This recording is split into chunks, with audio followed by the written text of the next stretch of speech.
Welcome to another edition of Focus on Hopkins County. I'm your host, Tim Thomas. We're glad you joined us for this edition of our program. Joining us now is Whitney Wardrip, as promised. Whitney is no stranger to Focus on Hopkins County. As a matter of fact, she's part of our staff in a way, because Whitney fills in for me when I am gone. And not only that, she co-hosts the Madisonville Christmas and Veterans Day Parade. Yes. So she is no stranger to Focus on Hopkins County. Welcome back. Thank you. You're sitting over in the other chair today. I am. I like it better on this side, I must admit. So. Yeah. So we're talking about the new position that you now hold. Yes. Which is Executive Director of the Madisonville Housing Authority. It's a mouthful, but you made it through. So right, yes, and that is an important, very important job, and one that is important to people in general. Yes. Yes, absolutely. Tell us what exactly is the Housing Authority of Madisonville. The Housing Authority of Madisonville started around the time of World War II as temporary housing for people coming back from the war. Maybe needed a place to stay for a while, transitional housing type, and through the years it has evolved. And we are low-income housing, and basically what we do is we bridge the gap between income and rent levels, and so we kind of fill in that to help people in our community that qualify, and we have both public housing and Section 8 housing. So the public housing are the apartment complexes that we have throughout the community. We have two near Browning Springs. We have one at Adrian Circle. We have one Rosenwald. And then we also have one at Carver Court behind the fairgrounds. So we have several complexes throughout the community. And then we also have Section 8 housing, which those are basically apartments or houses throughout Madisonville where people can come into our office and apply, and they receive a voucher to receive, like I said, filling in that gap between income and the fair market value of the rent. And so they come in and get a voucher from us, and then with participating landlords in the community, they can go out and rent a house through our program. That is a plate full. It is. It is. We have 186 apartment units, and then we also have 250 houses throughout the community that are part of our Section 8 program. What drew you to this position? What is your passion to this position, and what made you want to? I've always been in positions where I wanted to help others and serve others. And in this position, I really want to see people in our community get help in moving on to permanent housing. And I think that public housing is a tremendous asset to our community. A lot of people don't know where we are, what we do, but it's a way for me to give back to the community that has given so much to me. And so when the position came available, I jumped at the opportunity, and I've been extremely pleased with how everything has worked out so far. And I have some goals in place, and I have an amazing staff, and so I'm just happy to see how this next episode in my life comes to fruition. So that's great. And I've heard people say throughout the community when it came to the Red Cross, which you were executive director of, that probably one of the best executive directors of the Red Cross they ever had. Definitely hands-on. You were right there. Oh, well, thank you. And your staff was right there and I think that's missed now. And people say, I just wanted to throw that in because people do speak well. Well, thank you. I'd be lying if I didn't say I missed that job every day. That job was such a blessing to me, and it really is unfortunate that the Red Cross has chosen to close all the local offices, and it's more regionalized now. And that's really at no fault. It's just things change, and the powers that be make changes on how things need to be run. I do hate that the local people are suffering because the response times aren't what they used to be. But I did see that job for the years that I did it. It really was a blessing, and I miss it a lot. I miss my staff. We were a family. You really were. I loved those people with all my heart. Still good friends with all of them. But this job brings new challenges. Red Cross was a daily challenge, and the job I have now is a daily challenge as well. But the problems I see in public housing can't be fixed overnight, but I'm really anxious to see long-term the progress we can make throughout Madisonville and Hopkins County.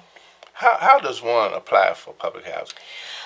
Basically, if someone wants to apply, they come into our office and fill out an application. It's very, very similar to going in any type of apartment complex, any type of housing, and fill out the application. They need to bring their social security card as proof of identification, as well as birth certificates of children, picture ID for any adult over the age of 18, and then income verification. Usually we ask for 2 to 3 months of pay stubs. And that's how you qualify. That is how you qualify. And then based on your income level, that will determine your level of rent that you pay, whether that be in public housing or that be for Section 8. So just come into the office and apply. We do have quite an extensive waiting list at this time. Yeah, the waiting list is very long at this time. In fact, it's so long with public housing that we're not even accepting one-bedroom applications right now because so many people in our community are needing one-bedroom apartments, and we just the list is so long. But you know, someone moves out, someone moves up the list, and that's how it works. And you know, but you just come in and fill out an application, and then your name gets put on the list. So pretty easy. Yeah, but as you say, it's staying full. Oh yes, yes, we are full. Like I said, we have 186 units. 6 months to a year waiting list currently for public housing. Same for Section 8. We have a lot of people in our community who need that help, bridging the gap between income and rent levels. A lot of people can't afford an $800 a month house to rent, so they come to us to seek assistance in that, and that's what we're in business to do, is to help people when they need it. Sure, and I would think maintaining the properties and maintaining the apartments and the grounds is an awesome responsibility as well. Right, it is. We have 4 maintenance staff who are veterans. My guys have been there, you know, several of them over 25 years. They know what they're doing. You know, the repairs that they do on a daily basis can range from fixing a roof, fixing plumbing, tearing out sheetrock, maintaining the grounds, emergency work orders. My air conditioner went out, you know, so we are on call 24/7 with maintenance, you know, 365 on that. So, but we do have an outstanding maintenance staff who has so many years of experience, and they really do a great job of taking care of our residents, because first and foremost, they are our number one priority. You can't do it all in this type of business that you're in, so you have to have a good staff that works with you, and I'm sure you receive complaints of some kind constantly. Right. How do you deal with that? With a smile? With a smile. Yeah, you always have to deal with it with a smile. Yeah. Like I said, I am very blessed to have a staff. They've all been in their positions for many, many years, and I think that's a testament to the passion they have for their jobs. They love what they do. They love our residents. They love helping people. But we have Connie McReynolds, who is our housing manager. She's been in her position for many, many years. Very good at what she does. We have Ladrina Slayton, who assists Connie in the public housing. We also have Liz Patterson, who is our Section 8 manager. She's been there for many years. And we have Deborah Sartain, who helps Liz. She does the inspections for our new Section 8 properties. And then we have Sam Husky, who is our resident activities director, and he does great things with the residents in our community. Right. What are some of the activities that you have going on there? We have activities for people of all ages. Sam does a great job of reaching out to different sectors. We recently had an outstanding Father's Day picnic at our office, and what we HUD, which is the Housing and Urban Development federal program that gives us funding each month, they really promote the Father's Day initiative, getting fathers out. A lot of our residents are single mothers and children, and so we want to try to get fathers more involved. So we had a really great Father's Day picnic. We had the Madisonville Police Department there, the fire department there with the smokehouse. Several volunteers came and cooked for us. Brothers Barbecue provided food, Covenant Community Church, Bouncing Bees. Wow. So we had a lot of people come out for that. We also do a lot of work with our elderly residents who mainly reside at Adrian Circle. And every week, the ladies and gentlemen there get together. They play games and cards and talk and gossip and reminisce about good times. And we provide health checks. Baptist comes over and does blood pressure checks, diabetes screenings for our elderly residents, and they really seem to enjoy that. And that's a weekly program that Sam is over. Also, for the children, we have an after-school program that is extremely successful. It's always filled to capacity each and every day. And we couldn't do what we do without relying on the partnerships with other businesses in our community. The YMCA, we partner with them on our after-school feeding program. So we have feeding programs throughout Madisonville, and kids can come spend the day with us. We have activities throughout the day. We do feeding programs at night. So we really try to reach each demographic group that resides in our communities. Great, and doing a great job at that. You know, we have to give Sam great credit for that. Absolutely. Because it is important to keep people engaged. Right. And it's all about perception and your mindset. Right. You know, if you can keep people happy in their minds. Right. In a good place. Right. That helps their living condition. Right. As well. Absolutely. We also do a lot of work with job counseling. We have computer classes that the college provides for our residents. We have tutoring programs. We help people attain their GEDs. So we really want to empower and uplift our residents to succeed and find jobs that are fulfilling to them and can help them out economically as well. Right. Does the local, state, or federal administrate any funds toward the housing authority? If not, how are your funds generated? A lot of people think that we are a city. A lot of people think that we're associated with the city of Madisonville. And we do partner with the city in a lot of ventures, but we are actually a standalone entity. We're not governed by any state, local, federal agency. We do have a board of commissioners. We have 5 outstanding people in our community who are a governing body. Bill Rudd is the chairman of our Board of Commissioners. We also have Leon Dome, Dan Bowie, Sheila Carter, and Laura Falk from the city. The mayor is an ex facto member, and so the governing body is essentially our Board of Commissioners. We do receive funding, however, from the federal government, HUD, or the Housing and Urban Development. That is who funds each of our programs. Public housing, they provide the rental assistance. With Section 8, they provide the voucher program. Wow. Also, the utilities that we assist with. All of that comes from the federal government, but we do not answer to them. And we basically are just a partnering agency with them, and then they provide the funding. Do you find sometime when, of course, with federal government, when it comes to funding, a lapse in, you know what I'm saying, funding or whatever? Yes. How do you deal with that? Yes, over the last couple of years, there really has been a decline, and this is just especially across, during the recession time. Yes, across the nation. And we really, as local housing authorities, really have to pay attention to bills that pass, legislation, what the president's saying, what Congress is saying, because it really is up to them when they do their yearly budgets how much they're going to allot to the HUD program. And so some years are lean. Some years we just can't provide the same services we did before. For example, we've had quite a bit of change in our funding with Section 8. We've really had to be vigilant about leasing new apartments and new houses through the Section 8 program. So it's a constant balancing act that we have to maintain with HUD and the federal government. Where do you see the housing authority in 5 to 10 years? Well, like I mentioned earlier, the ideas and the goals that I have are things that can't be achieved overnight or in a year's time. What I would like to see is more scattered unit housing throughout the community. Right now, at each of our complexes, we are contained to that one particular block. I'd like to see units scattered throughout the community. I'd like to see us work with residents to achieve home ownership status. A lot of people never dreamed that they could own their own home. Fortunately, we're working very diligently with Habitat for Humanity on ways that our residents can move into permanent housing. So I'd like to see more of a migration towards permanent housing.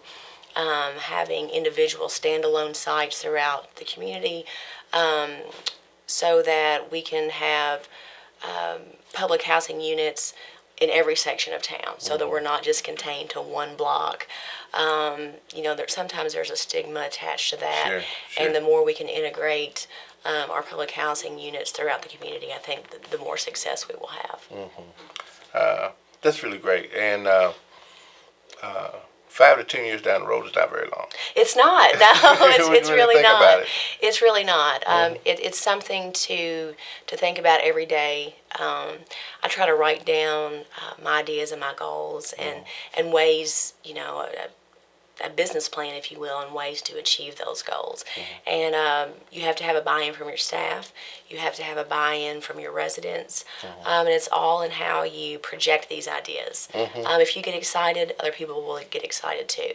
And it's all in how you present it, and if you present it in a positive way, and explain to the residents, this will benefit you. And that's what we're here to do, is to benefit you. I want to see these people succeed. I Sure. want to see them better themselves. I want to see them achieve dreams that they never thought possible. And if we as the Housing Authority can help them achieve that dream, I'm ecstatic about that. And that's what I think will set the Housing Authority of Madisonville apart from other housing authorities in our area, around our state, is because of the passion that you and others have to achieving that goal. Because it's all about reaching your goal. Right, absolutely. And when I look at housing authorities throughout the state that are successful, two that come to mind immediately are Bowling Green and Henderson. And they have executive directors who are visionaries and who said, this is what we're going to do. We're going to integrate public housing throughout our town. And the success that those two public housing agencies have been tremendous. I'm blessed to know both of those directors, and they do outstanding work in their communities. So it's good that, with me being less than a year in the job, I can reach out to people who are seasoned veterans in their positions and look to them for guidance on ways that I can implement programs that have been extremely successful in their communities. What is your ratio of Hispanics, African Americans, Caucasians in the housing authorities now? I would say we're probably about 60-40 African American and Caucasian. We really don't have much of a Hispanic population that lives in public housing, and I'd like to see that change as well. Is there a reason for that, do you know? I'm not really sure what the reason is, if it's a language barrier, if it's just not knowing about us, but luckily with me being fluent in Spanish, that is another goal that I have, is to be able to communicate with our Hispanic population and say, these are alternatives for you. Public housing is a great community. We take care of our residents. They truly are a community and Yes. and look after each other.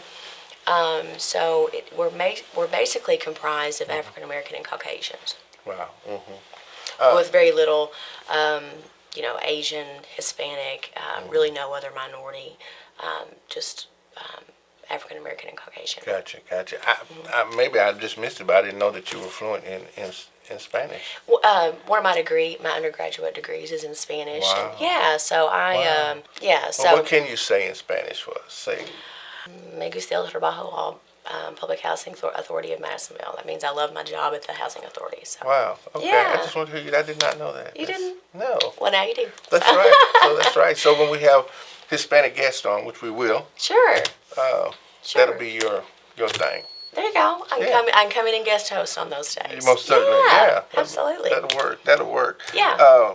Tell us a little bit about, I know, a new project that you're doing. It's the Pride Avenue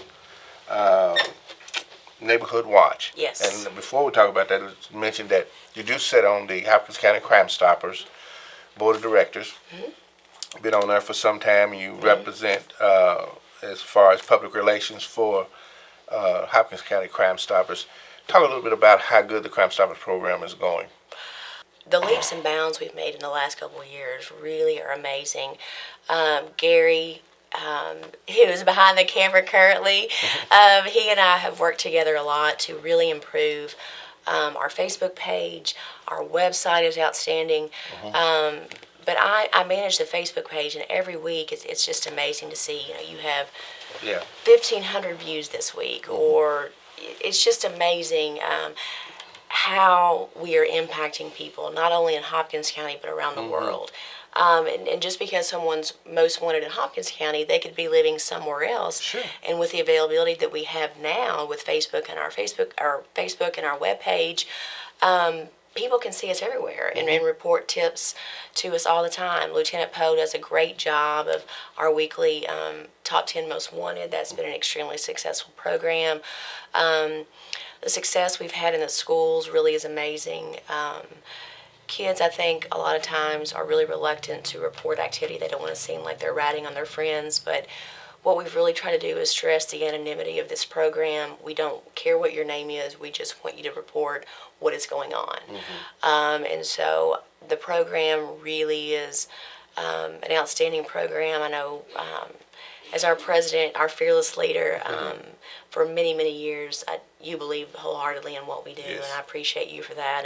And I, too, believe wholeheartedly in what we do, and I love seeing the difference that we make in our community. Right. So that people in Hopkins County can feel safer. I think it's a wonderful thing that we're doing. Right, and under the umbrella of Crime Stoppers, this is a neighborhood watch program that we have several within the city, some that's starting out in the county. That has been a project of Chief Wade Williams. Right. And is to start more neighborhood watch programs. Yes. You decided to start one over in the Pride Avenue area. Tell us a little bit about that and how that's going. Our office hosts Neighborhood Watch each month. It is the second Tuesday of each month. In fact, we have a meeting tomorrow night at 6 p.m. at our Resident Assistance Center, 211 Pride Avenue. But what we're doing, we're encouraging people who live around Pride Avenue, and you don't have to necessarily be a member of a resident of one of our communities. You could live off Pride Avenue, you could live off Browning Springs, you could live off Murray, you could live off any of the streets surrounding Pride Avenue, basically comprising the neighborhood. But what we've tried to do is teach the members of the Neighborhood Watch program, look out for each other. You are your best advocate. Again, we don't care your name, we just want you to report activity. They feel more and more comfortable reporting this activity. The summertime especially is a time for people to congregate, and maybe bad decisions are made that don't need to be made. We have members of our watch who are very vigilant, who are very passionate about reporting that activity. We talk at our monthly meetings on ways to report that, who to call, what to say when you do call and report these suspicious activities. But to see our residents invested in Neighborhood Watch really has been remarkable, and I'm very pleased. Fallon Graham, who is the police officer who helps us, she really is an advocate for our Neighborhood Watch program. She's done an outstanding job of helping us. And it's making a change. It's making a difference, I would think. Right. In your area. Right, absolutely. My staff told me just be careful. Around the 4th of July is a really criminal activity in our area. It was perfect. It was very easy. We have curfews at our complexes, and the police department comes every weekend, does monitoring for us. We do have security cameras at our unit, so it's. I want our residents to feel safe, because the more safe they feel, the more comfortable they feel living there. Yes. And I want their time living with us to be extremely enjoyable. And part of that is having a Neighborhood Watch group who really is concerned for the safety and well-being of their fellow residents. Great. Whitney, any last things you want to share? Tell us again where you're located. Right, we're at 211 Pride Avenue in Madisonville. We're surrounded by two of our complexes. They're at Browning Springs, so we're really close to Browning Springs Middle School. You just come off Knoll and come over on Pride, and we're right there. We have a brand new office, beautiful facility. We have the Resident Assistance Center across the street, and then we have our office. Come see us anytime, give you a tour, and And that's about it. That's great. That's great. Yeah. We appreciate you being with us. Thank you for having me. I appreciate you as Yeah, always. there's no place like home, is it? Right. Right. Congratulations on two fronts to you. The first being that you are engaged and going to be getting married here pretty soon. I know. Really? It's crazy. Yeah, having a fall wedding and wow. Very, very, very blessed. You are very blessed. Thank You're very you. blessed. Congratulations Thank to you. And we appreciate you. And the second is that you are going to become the new Lieutenant Governor of District 17, Yes. Kiwanis. Yes. Yeah. Yes. Yeah. Again, big shoes to fill, assuming the role from you. So I'm excited. You and I both are very, very passionate about what we do in Kiwanis, helping the children of the world. Peyton Adams will be our new president, and he is certainly an advocate for our Eliminate program, which helps to rid the world of all types of childhood diseases, the MMR, and all the vaccines that are so cheap if we just can provide those to those countries. And Peyton does an outstanding job with that. So I'm looking forward to working with him, especially a very dear friend of mine, and working with you since you are my mentor, and getting advice from you on how I can take the helm from you and hopefully move us, continue moving us in the right direction with Kiwanis. Great new year for Kiwanians coming up. I'm excited. Yeah. Be taking over that realm at the Kentucky-Tennessee Convention. Yes. It's going to be Next in Owensboro month. next month. I think the second weekend in August. August 14th, 15th, and 16th. Yeah. So that's going to be exciting. I'm excited. Yeah. So we're excited for you, and great things happening on all fronts in the world of Whitney Wardrip. Thank you so much. I am very blessed. Thank you. You are. Say hello to your mom for us. I will do it. Your whole family. I will do it. Thank you. So we encourage you to continue to watch our program. My thanks to our sponsors, to SurfKY, and all those that help make this public service program a success. 17 years and strong we've been running. We're excited about coming up in January. It'll be 18 years that we have been on the air in front of you, so we're excited about that as well. Continue to watch Focus on Hopkins County. I'm your host, Tim Thomas, and by all means, keep sharing the dream.